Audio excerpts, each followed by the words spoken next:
तो hey guys, welcome back to the another video. और आज हम लोग बात करने वाले हैं कुछ ऐसी बचपन की बातें हैं। तो मैंने कल यहाँ पे बहुत ज़्यादा बारिश हुई थी। मैं अपने दोस्त से ऐसे बात कर रहा था, तो उसने भी अपने कुछ बच्चे ने किस्से सुनाया और मैंने भी कुछ सुनाया। जब गाँव के इलाकों में जैसे बात हो रही थी वैसे हो रही थी।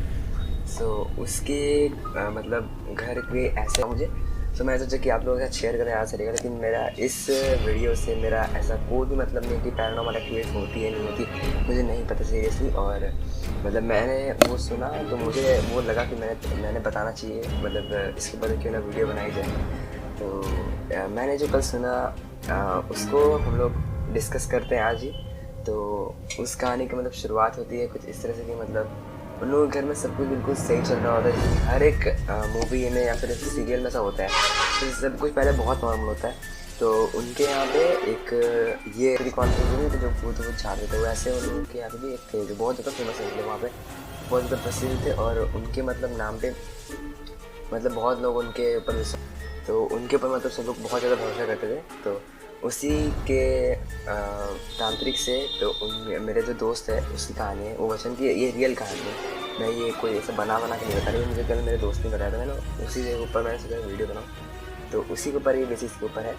तो उसके 3 मामा थे और उसके एक पापा भी थे। तो उस समय उनके पापा नहीं थे, तो उस समय उसकी मम्मी, उसकी नानी और उनके 3 मामा, यानी कि उसकी मम्मी की बहन, भाई, तो वो लोग नॉर्मल जैसे रहते थे, परिवार वैसे रह रहे थे। तो सब कुछ ठीक ठाक चल रहा था। जब से वो तांत्रिक बाबा गाँव में आए थे, तो थोड़ा विश्वास जो था उनका ज़्यादा बढ़ता जा रहा था उनके गाँव पे।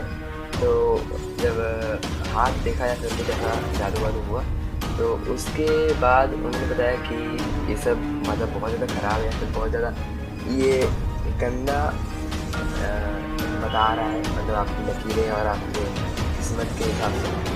तो उनकी नानी को इन सब के ऊपर ज़्यादा भरोसा तो था, लेकिन उन बाबा के ऊपर उतना भरोसा नहीं था। इसीलिए उन लोगों को उतना कुछ फ़र्क नहीं पड़ा। उन लोगों ने इस चीज़ पर इग्नोर कर दिया सीरियसली। और उसके बाद उस बाबा को वहाँ से बोल दिया कि हाँ ठीक है, ज़्यादा कुछ रिस्पॉन्स नहीं। और उस बाबा का इतना गुरूर हो गया था कि वहाँ उस गांव में सब उसकी इतनी इज्जत करते थे कि उसे बहुत ज़्यादा गुरूर था अपने ऊपर। तो उसी गुरूर को शांत करने के लिए उसने कुछ ऐसा किया जो इस वीडियो में बताना चाहता हूँ मैं कि उसने ऐसा कुछ जादू वादू किया। और उसके बाद जाके एक गुड़िया, उसने बोला था मुझे, एक गुड़िया जो होता है पुतला टाइप छोटा सा, वो उसके घर पे रख दिया है, फिर कुछ काम वाम करके। तो उसकी नानी को इसके बारे में बिल्कुल नहीं पता था, ठीक है। तो उन्होंने नहीं पता था इसके बारे।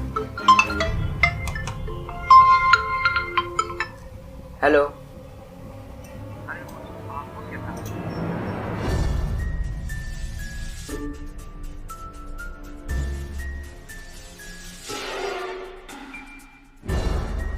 हाँ, तो अभी मेरे उसी दोस्त का फ़ोन था जिसके बारे में आपको कहानी बता रहा था। तो मैं कहाँ तक था, हाँ, तो उस समय वो तांत्रिक गुस्से में आके या फिर क्या चीज़ से वो उस घर में एक गुड़िया गाड़ देता है, ठीक है। उस घर के आसपास या फिर कुछ घर के बगल में कहीं ज़मीन में उस गुड़िया को गाड़ देता है। और उसके मामा के साथ उसने मुझे ये बताया कि उसके मामा के साथ साथ उसकी मौसी भी है, वो भी उसके साथ ही रहती थी। तो उस समय वो जो सोहन है वो पैदा नहीं हुआ था उस समय तक, ठीक है। तो उसके बाद उसके नानी ने उन्होंने थोड़ा सा नोटिस किया, क्योंकि उनको इस सब के बारे में थोड़ा बहुत एक्सपीरियंस था। तो उन्होंने थोड़ा सा नोटिस किया, उन लोगों को थोड़ा सा पहले अंदाज़ा लगा कि कुछ ऐसा पूरा होने वाला है। वो पहली बोल रही थी उनके मामा या फिर मुझे वो तो ध्यान वान नहीं किया, उन लोगों को पता है कि ये सब होने वाला है, कुछ कुछ नहीं। तो ऐसे ही करते करते कुछ दिन बीते और 4-5 दिन बाद ऐसे कुछ उनकी मौसी को, उनके मामा को कुछ थोड़े बहुत दौरे जैसे नहीं होते, जैसे कुछ दिखाई दे रहा, लेकिन कुछ ऐसा होता नहीं, वैसा ही कुछ। तो उन्होंने वैसे कुछ नोटिस करा और पता नहीं क्या पैरानॉर्मल एक्टिविटीज उन्होंने नोटिस करी। उस समय उन्होंने देखा और जिसको दिखाते समय उन्हें वो भी नहीं दिखता था, और जो था जिसको दिखाने थे तो वो उसको भी कुछ नहीं दिखता था। तो एक बार ऐसे उनकी मामी ने बैठी थी, एक बार उनकी नानी के साथ बात करी थी, उनकी मौसी सोहन की। तो उनकी मौसी से नानी उनके बात करती थी, तो उनकी मौसी को पता नहीं क्या मनाया, उन्होंने खिड़की तरफ देखा और खिड़की तरफ ऊनी करके बोली थी, देखो कौन आ रहा है टोपी पहन कर से मिलने के लिए। तो जब उनकी नानी ने देखा तो फिर नॉर्मल रिएक्शन किया, ऐसा तो होता रहता, थोड़ा ऐसा कुछ होगा। तो उनने जब तांत्रिक के पास ले गए, उन्हें वापस से लेके जाया गया, तो उनसे पता चला कि ऐसा कुछ नहीं है, मतलब थोड़े बहुत उन तांत्रिक को भी पता था ये सब क्यों हो रहा है, लेकिन उसने कुछ बताया नहीं, जलन के मारे या फिर कुछ और कारण हो सकता है। उन्हें बोला कि नहीं ये सब नॉर्मल है, ये सब कुछ दिन में ठीक हो जाएगा, इसमें हम कुछ नहीं कर सकते। तो उन्होंने भी यही बोल के छोड़ दिया। और उसके बाद जब कुछ दिन और बीते, हफ्ता 2 हफ्ता महीना भर बाद, तब जाके असली तक शुरू हुआ। उनकी मौसी को मतलब बहुत ज़्यादा दौरे पड़ने लगे, मतलब अजीब अजीब सी हरकतें करने लगी।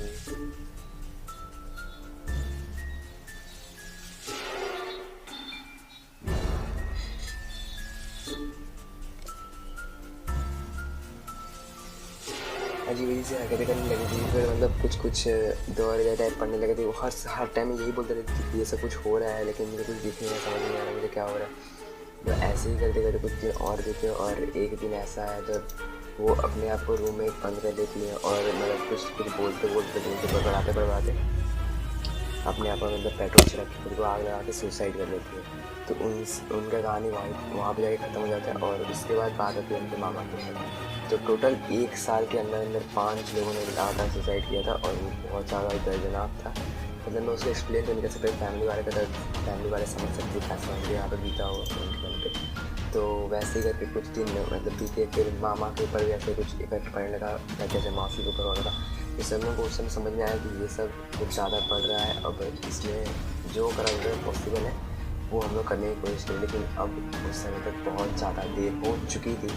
अब उसके बाद उन लोगों के हाथ में और कुछ नहीं था करने को, बस वो लोग बैठे बैठे हाथ पे हाथ रखे अपने घर वालों को मरते मरते देख रहे थे। और मतलब बहुत ज़्यादा वो बताया था, तो वो खुद एक बार इमोशनल हो गया था मुझे बताने में। तो इसके बाद मैंने साला उसके बारे में डिटेलिंग नहीं पूछी, लेकिन मुझे इतना ज़रूर बताया था कि उसके 3 मामा में से 2 मामा और 2 मासी मतलब सुसाइड के ही चक्कर में, वो भी खुद के ऊपर आग लगा के, जो कितनी दर्दनाक हो सकती है आप लोग अंदाज़ा लगा सकते हो, वैसे करके उन लोगों की मौत हुई थी। और ये काफ़ी ज़्यादा डरावना और काफ़ी ज़्यादा दर्दनाक था। इसके मतलब मैं अभी भी बोल रहा हूँ, मेरा इस पैरानॉर्मल एक्टिविटी से मेरा इससे कोई ताल्लुक़ नहीं है। मैं बस आप लोगों को एक स्टोरी बता रहा हूँ, just a story for entertainment. अगर ये लेकिन रियल स्टोरी है, ये कोई बनावट स्टोरी नहीं है। मैं बस आप लोगों को इससे शेयर कर रहा था। तो इतना था इस वाली वीडियो के लिए। अगर आपको और स्टोरी टाइम चाहिए तो यार वीडियो को लाइक ज़रूर कर देना, नीचे कमेंट कर देना, मैं और स्टोरी टाइम लेके आ जाऊँगा। हर महीने एक नया स्टोरी टाइम आएगा। और अगर आपको पसंद आए वीडियो को लाइक सब्सक्राइब, चैनल को और 10 और नए वीडियो तक के लिए take care everyone, goodbye. Tell me pretty lies, look me in the face, tell me that you love me, even if you